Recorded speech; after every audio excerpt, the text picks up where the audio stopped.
And so we're going to go ahead and start our program, and I would like to introduce our fellow Rotarian, Michael Simpson. And in case you don't know much about Mike, Mike is an experienced Chief Executive Officer, having led 3 universities on 2 continents. He's responsible for developing numerous international partnerships and interdisciplinary programs. He has worked with the International Institute of Space Commerce and the International Space University. So please welcome Mike Simpson, who is our speaker today. Well, hello, folks. It's good to be here. It is an amazing sort of time these days when we get to meet face to face, but not in person. And so I appreciate your giving me the chance to talk to you about something that really I feel quite intensely about. I've titled the talk today, Give Peace a Chance. And if you are even remotely as old as I am, you remember the days when we were chanting this phrase in the streets, simply wishing that government decision makers recognized that throwing heavy ordnance at each other was not always, and in many cases was never, the way to create permanent change, permanent beneficial change. But in recent years, there has been a growing amount of discussion saying that we need to prepare for war in space and not just war on Earth. And so what I want to talk about to you today is my conviction that space war is not inevitable. And if we move on to the next slide, we'll see that there are some who really disagree with me. Politico is a major political journal. Almost nobody who works in Washington doesn't read this thing regularly. And they did an article not too long ago that brought together a lot of the concerns about people who feel that space war is something the US has to prepare for, it's inevitable, and we either prepare for it or we get Pearl Harbored and we lose it. And so their title, Space War is Coming and the US is Not Ready, is sort of the lead in here to the fact that there are many people who disagree with me on the idea that space war is not inevitable. And so what I'm going to try to do today is really lay out for you what the grounds are for optimism, what the real worries are of the people who are arguing that space war might be inevitable, and then some of the consequences that flow from the possibility that we lose control and end up in a conflict that frankly would rather remarkably spoil the availability and accessibility of Earth orbit. And so let's move on and take a look at why the worry. So the first point I'd like to make, and this is challenging for Fred because he's got to bring in all these animations, but he's doing a great job already, is that more than any other country in the world, the US is dependent on space technology. That's why there are people in the US that say our society is radically changed if we lose access to space. And so one of the sources of worry is that we have become dependent on navigation services. Almost all of us use some form of GPS. Some of us aren't aware that our iPhones, at least, for example, also plug into the Russian system and not just to the US, which has made that system much more accurate in recent years. We're dependent on timing. Every financial transaction in which we engage is timed by a satellite using an atomic clock. It's the same satellites that we use for navigation. Weather prediction is dramatically better now than it used to be. Communication, broadcast, planning, in fact, military operations, the way we conduct business and the way we manage transportation are all increasingly supported or even facilitated, in some cases fully enabled by satellites. And so to lose that capability would impact the US very strongly because other countries have not yet replaced terrestrial technologies as much with space technologies as we have. But there is another point that needs to be made, and that's that until recently, the US fully dominated space technology in all of these fields. I mean, we all winced when we heard the occasional general talk about space predominance. But the reality is, on a commercial level, on a social service level, the US dominated these technologies. We were the only navigation technology around until about 5 years ago. And in fact, probably still the most complete navigation technology around. And in that period of time, in that period of dominance, there were substantial tests of anti-satellite capabilities.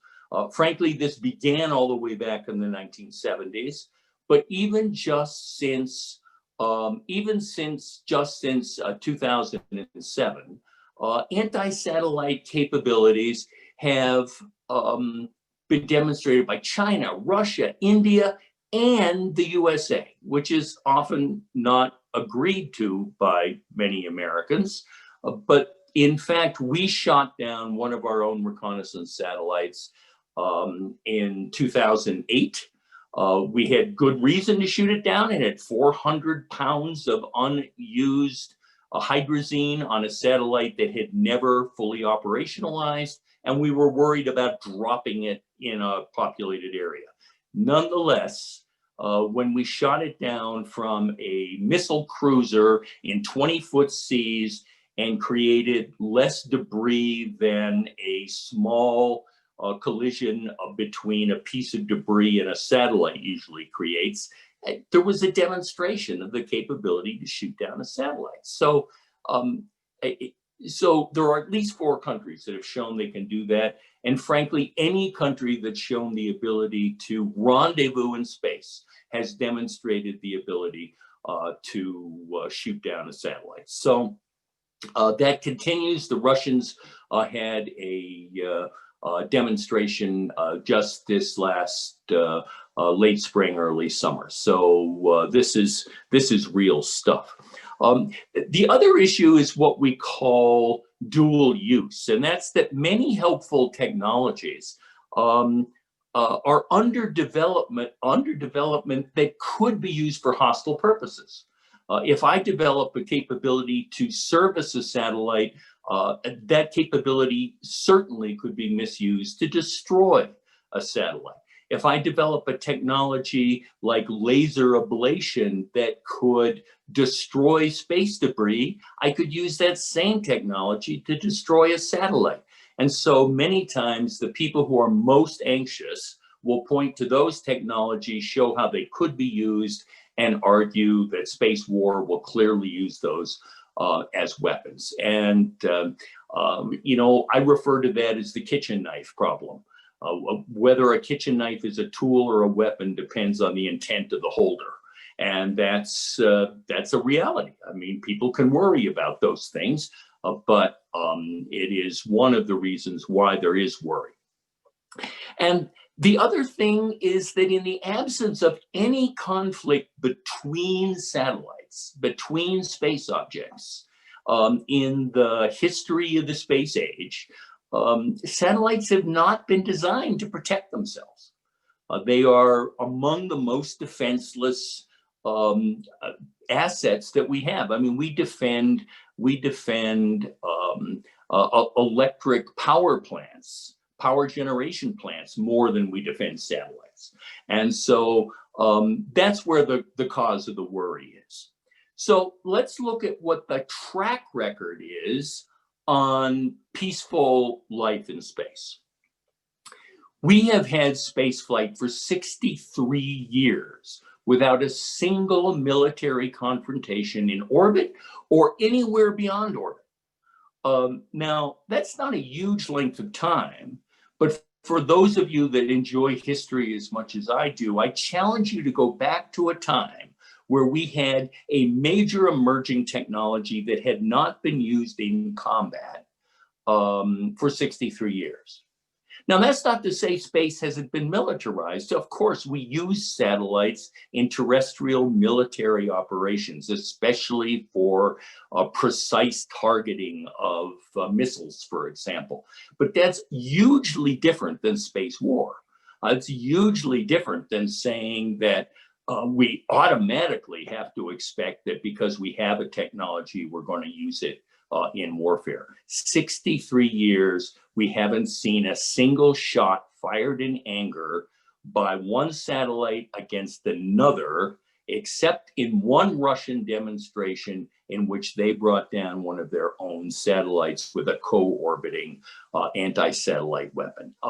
You know, that's a pretty long period of time. I don't think you can find a period of time in human history that has that kind of record. There are also 5 treaties that have been signed that deal with outer space. You know, this is not something most of us, well, most of you maybe, think about every day. But we've already got 5 treaties that have been drafted and adopted by many states. The US is a party to 4 of them, and those are the 4 that are most broadly accepted. There's another one about the use of the moon that does not have nearly as many ratifications, and of which the US is not a party. But many of the principles in the Moon Treaty were an attempt to extend agreements that were in the very first treaty, the Outer Space Treaty.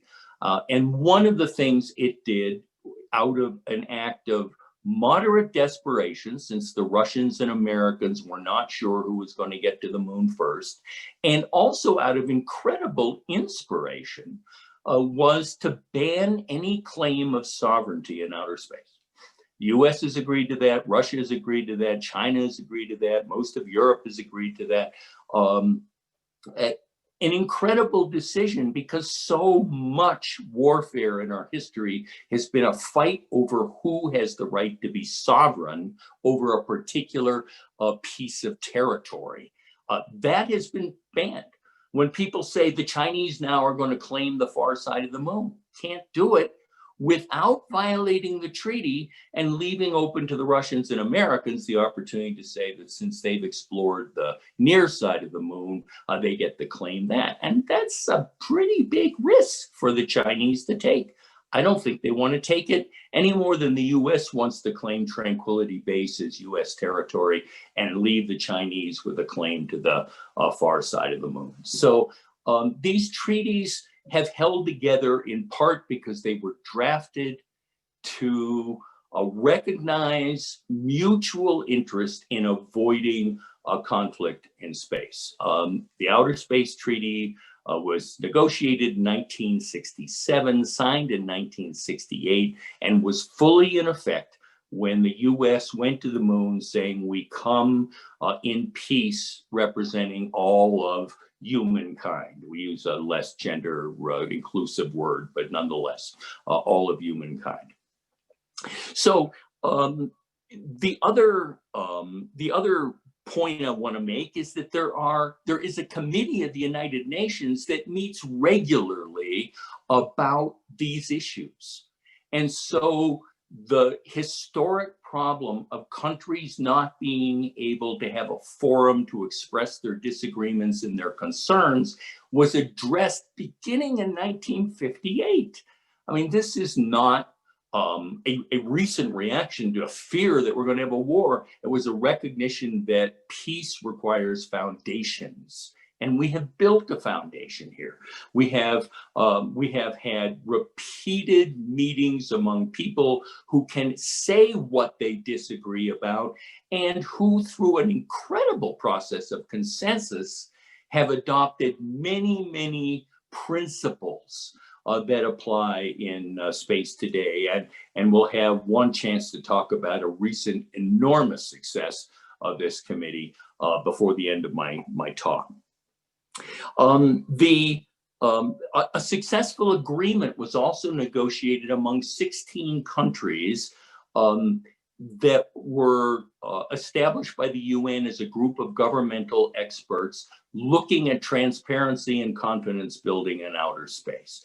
That group included all the members of the Security Council.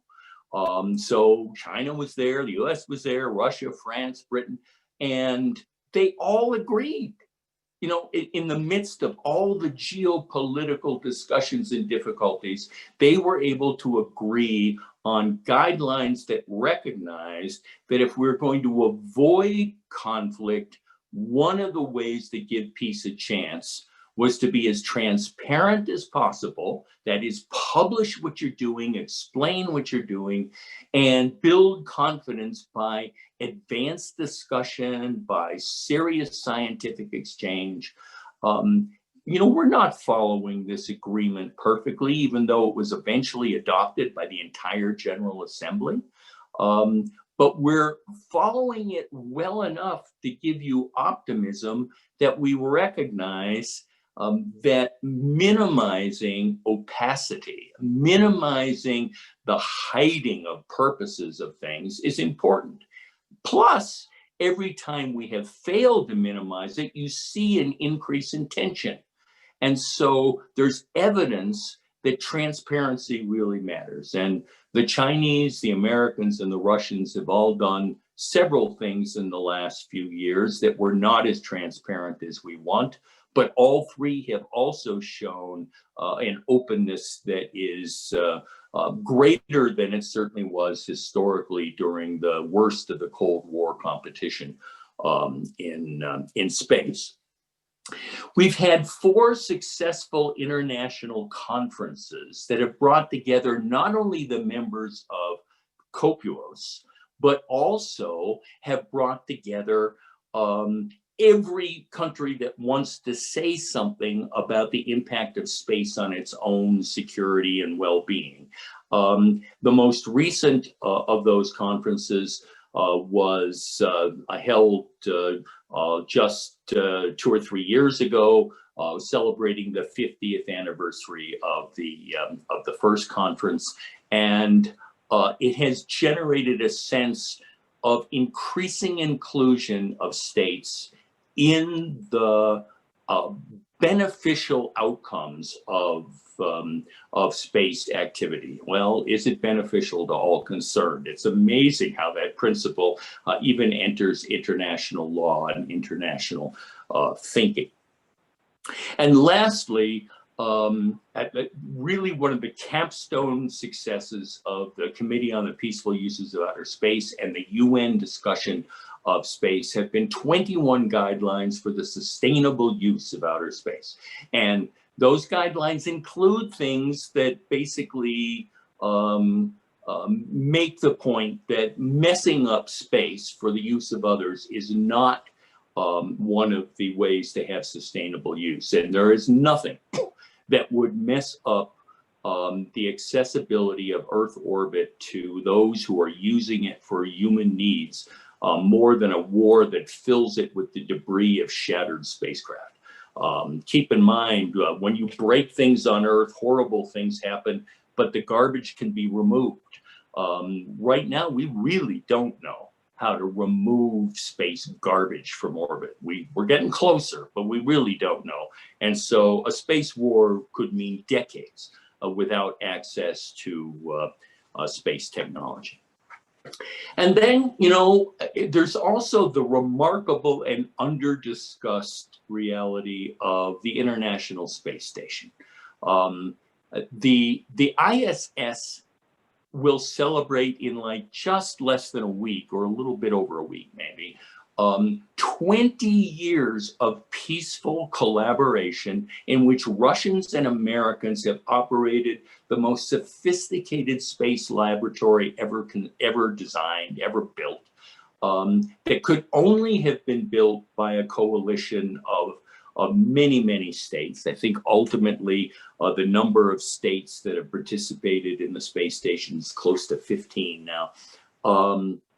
And it represents the reality that people who say that you cannot expect peace in space have a reason to say, but we've maintained 20 years of peaceful relations between countries that have said horrible things about each other, and had some pretty nasty conflicts in the Middle East. But we've still managed to maintain a peaceful, very humanist approach to the use of combined assets in space. To some extent, we have to keep in mind that what the space station has shown us is that Earth orbit is at least the second best place to be on a Friday afternoon. And so it's also just something that every once in a while you ought to go to one of the many sites. NASA has one that'll tell you when the space station passes over. Go outside, look up, and realize that there are 6 human beings from multiple countries operating together the most complicated machine I think we've ever built. And they're doing it without having thrown a punch at each other. Now, a few have said they came close, but they didn't do it. And so that is a ground for optimism. And so if people are worried about space war, and if there have been some very favorable track record, how do we combine that track record with a response to the worry that does what I call putting lead in the reactor? I mean, as you know, nuclear reactors power up when you pull out the control rods that are mostly lead, separating the reactive agents, and they can get shut down if at the right time you push those lead cores back into place. There's a real analogy there to politics. Wars are very often the result of chain reactions. There's that incredible quotation that impressed me very early in my life when I read Barbara Tuchman's The Guns of August, that talked about the beginning of World War I. And the comment was made when they asked one German official how the war had started, and he responded, "Ach, if I only knew." So many wars begin that way. And so what can we do to break the possible chain reaction that could lead could lead to war? And of course, what we're looking is how to interrupt those reactions and give peace a chance to prevail. The Outer Space Treaty is sought to do just that. The Outer Space Treaty gets maligned by some, it's lionized by others.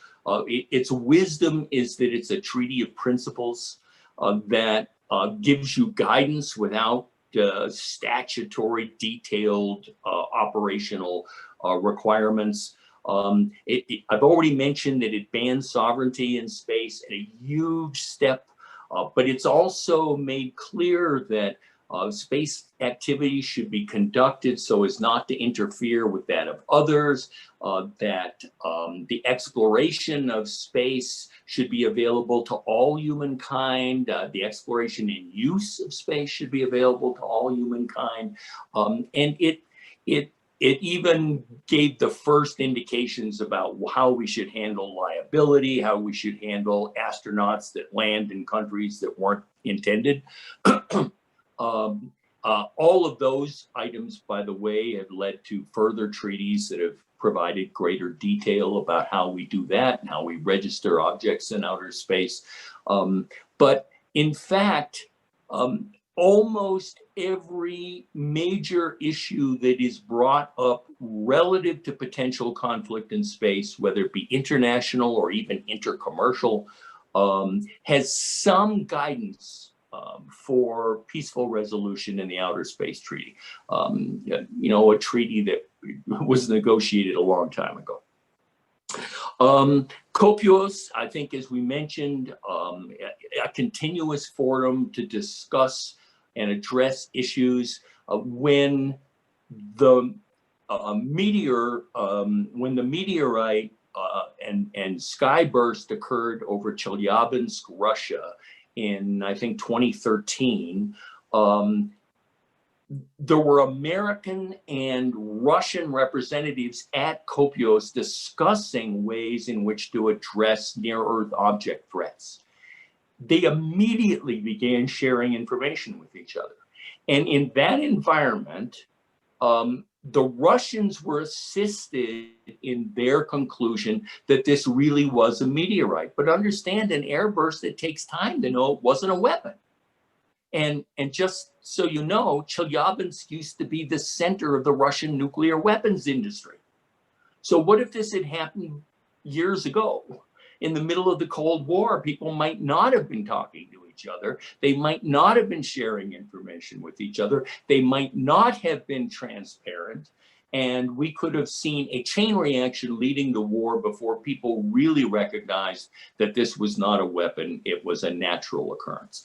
The fact is that continuous forum really made a difference in that case. The group of governmental experts that I referred to is also part of that lead in the reactor. The group is no longer functioning. It finished its work, but the resolution that the UN General Assembly adopted that recognized its work basically has made transparency and confidence building a way of simply slowing down chain reactions that could lead to the wrong kind of behavior. Sustainability principles, such as those that are in those 21 sustainability guidelines, have also shown us that we have to come to a point where we focus discussion on behaviors and not intent. To stop accusing somebody of wanting something awful, but focus on behaviors that seem to be threatening to us, and recognizing when they talk about behaviors that they find threatening to them. That is happening in the space sector. It has been part of the way we've dealt with communicating with each other. And I just want to take this moment to highlight that one of the guests on this call, Peter Martinez, was both a member of the group on governmental experts and the sustainability working group, the long-term sustainability of space activity working group, and has just been recognized by the International Astronautical Federation with one of its highest awards for his work in that field. For those of you that are scientists, keep in mind, Peter is an accomplished scientist who's also been an accomplished diplomat. So don't stay in a silo. Share your science, because there are some people who don't understand it. And then lastly, one thing putting lead in the reactor is something some people worry about a lot, and that is asymmetric dependency. That is the fact that the US is much more dependent on space than China or Russia, is declining at the same time that American predominance is declining. And that's not bad. Any discussion of the theory of the balance of power says that one country that completely dominates a situation is a threat to everybody. And whether we intended, remember, intent isn't the issue. Whether we intended to be a threat to anybody is not the issue. It's the fact that possibly we could be a threat. I had the privilege of being part of a French military program in the early 2000s. And one of the people who ultimately became a senior admiral in the French Navy shared with me after the Gulf War that there was frankly discussion in France about whether America was becoming dangerous, not because they thought that they were a threat to France, but because they had just beaten the 5th largest land army in the world in 6 days. And they said, you know, nobody believed that was possible. And so asymmetry is a problem, but China and Russia are catching up in their dependency on space. The more dependent they become on space, the better their technology gets, the less they want to mess up Earth orbit. Hey, you know, peace really does have a better foundation where everybody has a stake in maintaining it, and not in overcoming the advantages that it gives to somebody else. So there's a lot of lead to be put in the reactor. So, as we come to a final conclusion here, what is there to hope for? What is it that we're looking to see develop over the next few years that makes the optimistic sense that I'm trying to convey even more realistic? Well, certainly one thing would be an agreement to manage space traffic.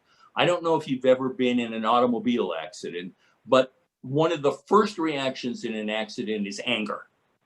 And most of us control it, and then we get out and we do what we have to do, assuming we haven't been too badly hurt. But collisions between satellites are a threat to peace because they are a cause of anger. And so finding a way to manage space traffic as we get more and more satellites in orbit is a peace statement. It's a peace goal. Another thing to hope for is that the U.S. really fulfills the rhetoric that it has surrounded the Artemis program with. That's our return to the moon program, by making it truly internationalist. So far it's remarkably international in that it's very European and very American. Russia's still not sure that it doesn't look more American than they're comfortable with. And we haven't fully engaged the Russians in being part of this, but we have engaged a number of other countries. The more countries we can engage, the more who have a stake in a peaceful use of outer space. And of course, the more who keep an eye on us to keep us from being tempted to use new advantages for military purposes. Including China as a partner in the ISS or its successor would also be an extraordinarily good thing to do. China and the US don't agree on a lot of stuff. Let me tell you, the Russia and the US don't agree on a lot of stuff. And we have plenty of disagreements with our other ISS partners. The fact is, we aren't getting to maximize our use of space without an international synergy, and we aren't going to maintain peace by creating powerful pariahs. So excluding China is simply not making sense. China is developing remarkable technology. It could be very useful, and keeping it in the insider group is a lot better than making it feel like a excluded player. A great power parity and space dependency obviously is something to hope for. We made this comment about asymmetric dependency, but getting the great powers in particular to really develop their space programs enough that they feel they have something really important to lose is awfully important. Another thing that's important, and we spend less time talking about it, is the erosion of the cosmic divide. The cosmic divide basically is the recognition that 4 or 5 states have extraordinary space capability. Another 40 or 50 have developing space capabilities, and some of them, getting close to great power level or space power level. But many, many countries just don't have access to the benefits of space. The more countries that have something to lose if there were a space war, the more pressure we have to maintain peace in space. And so, self-interest is going to be important here. So let's help people have the kind of self-interest when we that we want, self-interest that says they want the benefit of space. What we would also like to see is an evolution of a current sense that space is congested, contested, and competitive in an environment where we worry about the congestion, the contest, the contest, and the competitivity as a threat rather than as a challenge to be addressed. And my sense is that we, by eroding the cosmic divide and by achieving great power parity and space dependency, get to a different kind of conception where we acknowledge congestion and we accept that there's a contest, but we also recognize that space is broadly invested. So congested, contested, and invested means that people have a stake in maintaining the space environment that allows their investment to pay dividends, social dividends, financial dividends, human development dividends, human knowledge dividends. And so when people say to you, as they may, that space war is inevitable, I hope that what I've tried to do today helps you recognize that optimism is not a condition only for the silly in this field. It's a condition based on some very solid fact and a recognition that people are worried, and that addressing that worry leads to confidence building, and doing it through transparency can be a very effective technique. So thank you for that, and I guess we can go to questions. Absolutely. Thank you, Mike. You know, it's wonderful when our speaker is one of our members, knowledgeable, accomplished, and can throw in some inside jokes that only Boulder Rotarians get. So I love it. So we do have a number of questions. We're going to do what we can to get to everybody, but we might not be able to at the time allotted. First question is Paul Cure. Would you unmute yourself and ask your question? Thank you so much, Commander, for all that you shared. I was just curious if you could talk a little bit more around Space Force in regards to the U.S. military and what it's, not really its purpose, but just how big it is in its role in the world at the moment.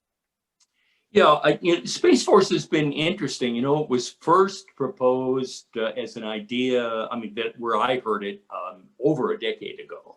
But it was proposed as a space guard, very much like a Coast Guard, recognizing that its mission would be enforcement of U.S. obligations in space on Americans, because there was growing sense that we'd be the first commercial activities in space, which is turning out to be true.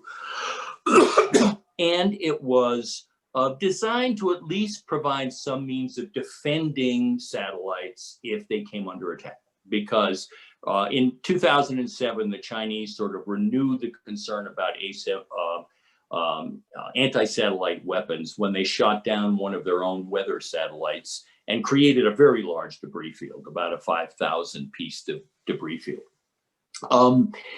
So my counsel to people on Space Force is to use the same guidance I gave earlier, focus on its behaviors and not on the intent of some different people who have different visions of what it can be. Right now, a huge portion of its announced behaviors has been focused on observation, what they call space situational awareness, and on thinking about how they might either harden satellites or protect them from a hostile action. So far, so good. The worry would be if they began to behave like they were preparing for offensive action against other people's satellites, in which case we go down the same chain reaction problem that I referred to earlier. I think for now, this is somewhat manageable. It's going to depend a lot on political decisions about mandated mission. For the moment, the behavior is not completely out of line, and many other countries are looking at this kind of approach. The French, for example, have created not exactly a space force, but they've created a command that is dealing with protecting their very considerable number of satellite assets. Great, thank you, Mike. The next one is from a guest, Scott Sewell. Now, Scott, you had two great questions, but we want to get to a lot of people. So could you ask just one of the two, maybe the first one? There were more statements than questions, but fundamentally, I work for Aerospace Corporation out at Space and Missile Systems Center. So I work with the people who are now part of the Space Force. We're the development arm of the Space Force, effectively. Not aerospace, but SMC. In any case, the concept of war in space, the way the speaker spoke about it was as if they're going to go fight a war in space separate from the Earth. But the reality is because we're dependent on space for so many things on the military and economic fronts, it's very likely that space assets will be messed with or destroyed or whatever in order to further, for instance, China taking Taiwan. Someday they have already expressed that they will reunite with Taiwan. We have a mutual defense pact with Taiwan, and so they're looking to neutralize our fleets and our aircraft by denying those systems access to space communication, space navigation, intelligence observation from space, et cetera, et cetera, et cetera. So it would seem entirely likely that they would try to neutralize what, as you said, is a decreasing, but nonetheless an advantage that we have with respect to assets in space and dependence on space. And they'll take that to their advantage by denying us those assets. So you always have to think of it in terms of it's just another domain for a larger war, or war is diplomacy by different means. I forget how that statement goes, but China wants to take over the world economically, and then they want to become a superpower. They would like to be the superpower, and again, they have overtly expressed similar statements about being dominant in space, and clearly they're going places on the moon that we haven't gone, in any case, so that's kind of the statement. I don't know, I guess I can let you respond before I go to South China Sea. Yeah, I mean, I think the reality is that as asymmetry declines, the Chinese will take action against space assets with great caution, because they themselves will have faced the possibility that they have space assets neutralized as well. Obviously, they have a lot of tactical advantages as close to Taiwan as they are. On the other hand, the problem has already been analyzed many ways to say it's a very complicated military operation to take Taiwan, especially given the fact that in spite of their maritime development, they still are very vulnerable to U.S. attack from the ocean. And so there's still caution. The issue here is to recognize that if they do destroy a satellite in orbit, it will create enormous amounts of debris, and it will not only take out a U.S. capability, it will also deny access to an entire orbit, perhaps for tens, or if it's low Earth orbit, 10 to 20 years. And that's not in their interest any more than ours. Finding ways to make that understood. An attack in space is not the same as an attack on Earth, because it leaves very permanent results or long-lasting results that deny access to an entire area. That's never been true in terrestrial war. Even in the horrible use of atomic weapons, the cities were able to reoccupy sooner than some people originally thought. The fact is, in Earth orbit, those orbits, in a world where we have no idea how to clean the small debris, are going to be unavailable to the Chinese, as well as to Americans, as well as to every Chinese ally or potential ally. That will be a very high political price to pay. Great. Thank you, Mike. Next question, John and/or Lena.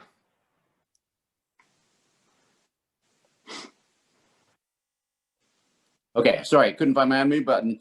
Michael, that was fascinating. And actually, you really, in part, answered the question because I was intrigued by, the cooperation that has been on the International Space Station and how that has worked so well for the 20 years as an example of how this really can work. And I guess rather than a question at this point in time, because you addressed it, it just seems to me that, again, this is another example of where science really needs to play a key role as we move in this whole thing. I mean, obviously, space exploration is all about science, but when we realize that there can be a win-win situation if everybody's cooperating, as we're seeing on the International Space Station, it's going to make it less likely that people are going to start doing land grabs or moon grabs or whatever. So that was my comment more than a question. But thank you, Michael. Yeah, and just to make one comment there, keep in mind that the success on the space station is deeply dependent on the intergovernmental agreement meetings that are hard. I mean, there are some real disagreements. This is not touchy-feely stuff, but it works. Yeah. Because they don't harbor their grudges in private and start polishing their guns. They work them out. And there's a lot of insight there to, peace in some ways is harder than war. I mean, it's easy to pull a trigger. It's hard to spend weeks dealing with an argument. And that's a lesson. And it's been very hard work. People who've been on the IGA say it's very hard work, but it's worked. Good. Thank you. Well, Mike, what a great comment, because that really is in the same theme as our next question by Bob Stunkel. Bob, would you make sure you're unmuted and ask your question? Yes. In this immediate connection, Michael, your thoughtful presentation early on mentioned the peace foundations of the UN committee. And even though you've touched in the presentation on a number of these facets, could you lift up again just a couple of the areas of the peace foundations that may be applicable to peace negotiations and treaties in our current terrestrial setting? Okay, so I mean, I emphasized a lot because I really do think they're very important, the principles of transparency and confidence building. I mean, these are foundational principles that were not invented for space. They actually were a big factor of our early discussions on nuclear arms control. And, you might remember the classic statement from Ronald Reagan, trust but verify. Verification is confidence building. Trust is built on having data that's transparent. And so, this is really a bipartisan insight in that way. The UN has also been quite a champion in talking about the extension of the benefits of outer space to the maximum number of people. I mean, this is hugely foundational. In every case where we see pressure building up for war, there's a sense of an aggrieved party, at least one, who feels that they have no interest in the peaceful status quo and they need to overturn it if they're going to get rid of their grievances.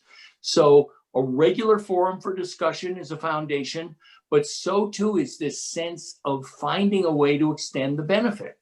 When people say, we spent all this money to develop these technologies, why should we share them? Well, in part, you share them because having more countries and more peoples with something at stake increases the foundation for peaceful solutions from people who don't want to lose what they had at stake. And so that's been a huge part from the very beginning of UN COPUOS. The notion of benefit has been a driving force, and the notion that it should be benefit for all peoples and countries, not necessarily evenly. Nobody thinks this is even benefit, but to some extent in parts of Africa, they're benefiting from satellite communication more than you are. Much of your communication capability on a cell phone is terrestrial technology. with some space intervening, but mostly terrestrial technology. Your cell phone needs space only to be able to know where it is. It uses navigation more than communication. In Africa, communication satellites do facilitate communication because cell towers are in some cases connected to communication satellites. And so which has kept them from having to run cable through jungles. So benefit is also a huge part of the foundation of a peaceful space world. Thank you. Thank you. Great. Thank you, Mike. And we've got time for a couple more questions. The next one is John Sullivan. Make sure you're unmuted. Hi, Mike. Thanks again for speaking to us. I think you spoke, I don't remember exactly when, but you spoke to us about a year ago, I think, when we were still meeting live and in person at JCC. So, but Yeah. You look just as, I think you this sound is the just as fourth. intelligent and informed on Zoom. My question is about technology for space conflict, and it comes from the movie Moonraker by the James Bond movie Moonraker. And if you remember the climactic scene in that, there is a battle between two space forces zipping about between spaceships and satellites. And I'm just wondering if that kind of military technology currently exists or whether it's under development. Well, I mean, keep in mind, this is exactly the image you want in your head when you think about dual use, the kitchen knife problem. The Russians initially objected to the US space shuttle having a robotic arm because they argued that it could very well be Moonraker, that it could sidle up to a Russian satellite, grab it, pull it into the bay, bring it back to the US, analyze it, learn everything about Russian technology. And so that's part of this challenge of having to focus on behavior and not intent. In the years since, we've added the robotic arms to the space station, and the Russians have certainly seen it operate, and they have had certainly transparency and confidence building opportunity. But other things have happened. The US has the X-37B spacecraft that we're operating pretty secretly, that's highly maneuverable, that is a miniature space shuttle whose purpose has never fully been revealed. It lands autonomously. I think it's had 4 successful missions that last hundreds of days, in one case, almost 2 years. The Russians have had a spacecraft called Luke, which has co-orbited with communication satellites in geosynchronous orbit. And they haven't exactly been forthcoming about what it's doing up there. And the Chinese have conducted several direct descent anti-satellite operations that leave us knowing that they prepared, as we heard from aerospace, to maybe take action, but they also have constraints on taking action. And part of keeping the peace is making sure there are as many constraints on action as there are incentives. Great. Thank you. Well, our last comment is from our newest member, Ben. Ben, go right ahead. All right. Thank you, Mike. I feel honored as a guest to announce to a member that as part of our tradition, Rotary Club will have the final word. We appreciate you educating us on the likelihood of space sport, yet as we discuss such a seemingly futuristic topic, we cannot forget to mention something that we all wish was part of our past. Tomorrow is World Polio Day, and the Rotary Club has been working since 1979 to eradicate this disease. In honor of your talk today, we are donating 100 polio vaccine doses in your name. Thank you.